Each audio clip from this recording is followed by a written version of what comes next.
Йыраты зашить майялынан. Буда, иркан. Чаваш челги бурчухне, тенже путмейн. Кодаму мелис, истяму И туган тел, и матур тел, әткәм әнкәмнең теле.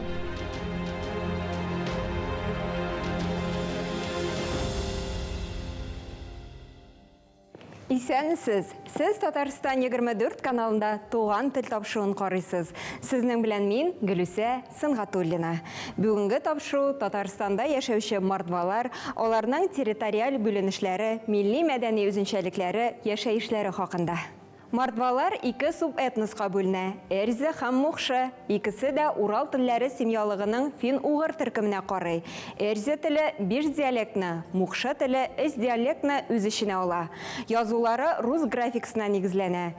Россиянең фин-угыр халыклары арасында мордвалар сан ягыннан иң күбе. Әлеге катлаулы һәм бай тарихлы халык бүгенге көнгә кадәр мәдәни үзенчәлекләрен саклап кала алган Көнчыгыш Европаның төп этносы. Біз бүгін Қабат халықлар дуслыгы йортында. Бүгін чиратта мордва халқы. Алар хакында сөйләшәбез, гәпләшәбез, фикер алышабыз. Һәм әлбәттә тарихларын барлыйбыз. Мордва борынгы халык. Аларның тарихына күз салсаң, аның бүгенге атамасы 1500 еллар чамасы элек үк билгеле булган. Алар Идел-Урал киңлекләрендәге су, куе урман буйларында яшәгәннәр. Мордваларның барысы да диярлек Россиядә яши. Народ Мокша, Эрзя считается коренным народом Республики Татарстан. По историческим фактам, еще во время Булгара, Темниковского княжества, они существовали по летописям, по документам. Поэтому именно вот культура мордовского народа – это также культура нашей республики. Мордваларның электән килгән төп шөгыле сөрүле игенчелек булган. Алар уҗым арышы, бырай, тары, җитен, киндер үстергәннәр. Терлекчелек тә аларга якын. Мөгезле эре һәм бак терлек асраганнар. Соңрак умартачылык та тормыш рәвешенә кереп киткән. Мордваларның урман белән никадәр тыгыз бәйләнештә булулары хакында тапшырыбыз барышында берничә кат искәртербез әле. 2010 елдагы халык саны алу нәтиҗәләре буенча Россия Федерациясендә 744,237 мордва теркәлгән. Шулардан 333,112се Мордва Республикасында гомер кичерә. Калган регионнарда Самарда 65,447, Пензада 54,703, Оренбургта 38,682, Ульянда 38,977, Башкортстанда 20,300, Татарстан Республикасында 19,156 мордва яши. Башлыча Әлмәт, Бөгелмә, Лениногорск, Тәтеш районнарында, Ярчаллы шәһәрендә гомер кичерәләр. 2001 елда Татарстанда мордва милли мәдәни автономиясе теркәлә. Әлеге автономия мордва мәдәниятен, сәнгатен, телен саклау һәм үстерү буенча шактый күләмле эш башкара. Региональная общественная организация «Национальная культурная автономия Мордвы» Республики Татарстан работает уже более 15 лет. В настоящее время функционирует 11 местных отделений нашей республики. Мордовский народ или мордва делится на два субэтноса – это Эрзя и Мокша. В нашей республике Мокша проживает в Тетюшском районе, Эрзя – в Лениногорском, Альметьевском, Алексеевском, Чистопольском, Набережных Челнах. В республике работают 3 школы с изучением мордовского языка – эрзянского и мокшанского. Районнарда эшләүче автономияләрнең бик тәҗрибәлеләре, инде 15 елдан артык эшләүчеләре дә, әле 2 ел элек кенә ачылганнары да бар. Автономия кысаларында яшьләр бүлеге дә эшләп килә. Алар төрле фестивальләрдә катнаша, проектларны гамәлгә куя, гомумән үз телләрендә аралашу өчен булса да, халыклар дуслыгы йортына яратып йөри. Очень радостно то, что люди идут на селе, в районе, в городах. Это, конечно, очень приятно. Так как центром все-таки культуры является село, район, поэтому существование этих отделений обязательно и очень нужно. Автономияның телне саклап калуга, яшь буынны да өйрәтүгә юнәлдерелгән проектлар да бар. Наталья Михайловна автономиягә йөрүче яшьләрнең елдан-ел кимүенә борчылуын белдерде һәм әлбәттә милләтләренә якынрак булырга чакырды. Более старшая молодежь могут принять участие в проектах молодежной ассамблеи Татарстана. Допустим, вот наш активист Маша Стуклова, она ведет и молодежные ансамбли. Они участвуют в таких больших конкурсах, как «Таба», является участником ансамбля «Закрия», где девушки Поволжья создали группу. И еще ряд других проектов. Мордва термины рәсми рәвештә узган гасыр башында гына кулланылышка керә. Әлеге атаманы башта нигездә руслар куллана, соңрак кына гомуми кулланылышка кереп китә. Мордва сүзенең килеп чыгышы борынгы иран теленнән кеше, ират дигәнне аңлата. Рус әдәбияты классиклары айрым алганда Максим Горький еш кына әсәрләрендә Мордва халкын искә ала. Аларның киң күңелле, зирәк булуларына басым ясый. Эрзиялар һәм мукшылар гомер буе руслар һәм татарлар белән бергә тыгыз элемтәдә яшиләр. Мукшылар тышкы кыяфәтләре белән еш кына татарларны хәтерләтә. Тәбәнәк буйлы, түгәрәк йөзле, кара чәчле, кара күзле. Эрзиялар күбрәк русларга охшаган, озын буйлы, кыңгыр сары чәчле, зәңгәр яки яшел күзле. Кайсы гына милләтне алсак та, милли костюмнардан башка аны тулысынча күз алды алмабыз. Мордвалар куе кызыл, шия төсендәге тукмаларны яратсалар да, гел кызылдан гына киенеп йөргәннәр дип ялгышмагыз. У мокша наряд немножечко другой. У эрзия более длинные тканные платья. У мокши они были и бордовые, и темно-красные, с монеточками. Мокша одевала платок, девушка, после свадьбы учили завязывать правильно. У Эрзи был кокошник. Кыз бала кичкенәдән бирне әзерләгән. Шуңа да аны бәйләргә, шигәргә өйрәткәннәр. Кияүгә киткәнче кыз кеше бер төрле бизәкләр чиксә, инде ир хатыны булгач, бизәкнең башкасын төшерә башлаган. По вышивке даже сказать, счастлива она в браке или нет. Потому что более доминирует черный, белый и красный цвет. Если где-то было более много черного и сама вышивка шла вниз, как расплывчато, значит, девушка немного страдала. Если платье больше было белого либо красного цвета, то говорили о ее счастье в браке. Мукшы һәм эрзи телләренең икесендә дә төрки телләрдән, нигездә татар теленнән кергән сүзләр шактый. Шулай да мукшы телендә эрзи теленә караганда төрки сүзләр ешрак очрый. Мукшы теленә татар теленнән кергән кайбер сүзләргә мисаллар китерик. Адаш, адаш, айгыр, айгыр, кагыт, кагаз, кынак, кунак, мотор, матур, пала, бәлә, утсыз, очсыз, орзан, чебәр, шибәр. Эрзи теленә татар теленнән кергән сүзләр: тамаша, тамаша, толкын, дулкын, чаршау, чаршау, ят, ят, шит. Мукшы һәм эрзи телләренең икесе өчен дә уртак булган тюркизмнар: авал, авал кинне, әвәл, күптән, ады, адза, әйдә, акша, ашо, ак, олаша, олаша, от, байтак, байтак, балдоз, балдуз, балдыз, сапонь, сабын, давыл, давыл. Мукшы һәм эрзи телләрендә аермалыклар булуга да карамастан, алар нигездә бик нык охшаган. Әлеге ике тел вәкилләре бер-берсен бик яхшы аңлый. Татар халкының аш-суын нигездә камыр ризыклары тәшкил итсә, мордвалар ит һәм балыктан торган ашларны ярата. Борынгы вакытлардан ук алар аучылык белән шөгыльләнгән. Елга буйларында яшәгәч, табында гел балык булган. Мордва кухнясында иң популяр ашлар балык окрошкасы, тавык итеннән щи, уха һәм селянка. Из напитков это поза. Поза – это квас. И многие другие народы хотят тоже рассказать про свой, но именно Мордва считается хозяевами вот этого напитка, так как они делают по старинному рецепту.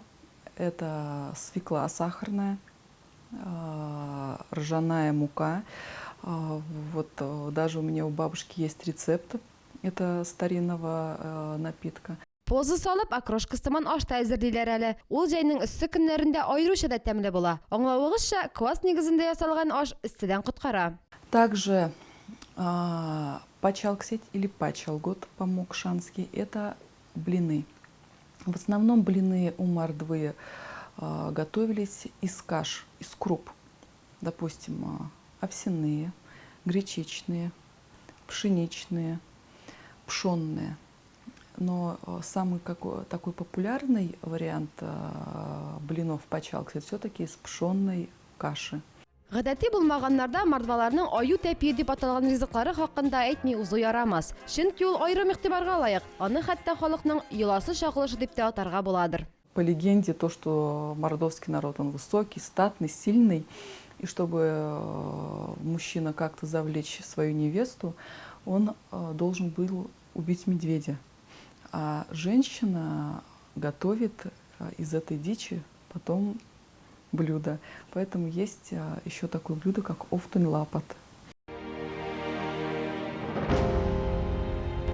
Мордваларның милли дини бәйрәмнәренә дә тукталып үтик. Раштуанькуд, Роштуванькуда, Раштуа бәйрәмнәреннән соң үткәрелә. Бәйрәмдә нигездә балалар катнаша. Алар җәнлекләр булып киенеп, өйдән өйгә кереп такмаклар әйтәләр. Маслянция, Мастя, май чабу бәйрәме. Февраль азагында кышны озату, язны каршы алу көне буларак бәйрәм ителә. Бәйрәмнең символы кыймак. Бу көнне кыймак пешерелә. Алар кыймакны яз символы кояшка охшаталар. Цигунянши, Норов-Жорчончи, туган якка кышлар кайтуны бәйрәм итү йоласы. Бу көнне хуҗабикәләр кышларга охшатып камыр ризыклары пешерә. Балалар тау башларына, йорт, сарай түбәләренә менеп яз килү хакында төрле такмаклар әйтә, җырлар җырлый. Очижи, Иничи, Пасха. Әлеге бәйрәмгә 49 көн дәвамында әзерләнәләр. Бу көнне кулишлар пешерәләр, йомырка буйлар, кешеләр бер-берсенә күчтәнәчләр, бүләкләр тарата. Балтай мордва халкының иң борынгы яраткан бәйрәме. Мәҗүсилектән калган йола. Бу көнне урман хуҗасы аюны зурлыйлар. Ир-атлар үзара көч сынаша. Җиңүчене аю итеп киендерәләр, аның тирәли җырлап әйләнәләр. Республиканский праздник мордовской эрзя-культуры Балтай. Это праздник давний. Родиной Балтая принято считать село Мордовская Кармал Калиногорского района Республики Татарстан. Издавна праздник считается именно праздника этого места, так как когда-то по старинной легенде жил там дед-отшельник, его звали Балтай, и чтобы выходить в село, он наряжался кленовыми листьями. И выходил во время страды, сенокоса, либо каких-то полевых других работ, выходил играть с ребятней. И у него была своя тропа из леса, и сейчас на опушке этой местности празднуется сам Балтай. И как по старинной легенде, также гости этого праздника идут по этой же тропе к роднику, где тоже набирают воды, пьют, и потом уже на перекрестке села встречаются и раздевают медведей. Әлеге бәйрәм инде 100 елдан артык билгеләп узыла. Ул урман хуҗасы аюны ылылау белән бәйләп аңлатыла. Авылның иң көчле ир-атларын аю итеп, өрәңге яфраклары белән бизәп киендерәләр. Наталья Михайловна да аюны чишендерәләр дигәндә аю образын күз уңында тотты. Яфракларны кире алганда кешеләр алар белән шаярышып сугыша. Бу бер-береңә сәламәтлек теләү йоласы дип атала. Хәзерге заманда аю образына көчле ир-атларны гына түгел, армияга җыенучы яисә күптән түгел генә хезмәт итеп кайткан егетләрне дә сайлыйлар икән. Мордва халкының милли йолалары бигрәк тә туйларда чагыла. Туйның иң төп кунагы кыз белән егетне кавыштырган яучы. Шуңа да яучы бик җентекләп сайлана. Ул үзенә карата алырдай, телгә оста, уен көлкеле, җыр телле хатын булырга тиеш. Яучы туйда тамада кебегрәк роль башкара. Мордва хатын кызлары кычкырып торган киемнәр кияләр. Бигрәк тә кызыл төс яраталар. Кызыл төс шатлык һәм тормыш ярату төсе булып санала. Хәтта туйларда да кәләшләр еш кына чуар күлмәкләр кия. Бизәнү әйберләр дә күзгә ташланып тора. Мордва хатын кызлары еш кына ирләрдән өстен, гаиләдә хуҗа ролен башкара. Хатын кызга табыну, аны зурлау мордваларда гадәти күренеш. Мордваларда христиан динен тотуга карамастан, мордваларда мәҗүсилек йолалары да бүгенге көнгә кадәр сакланып калган.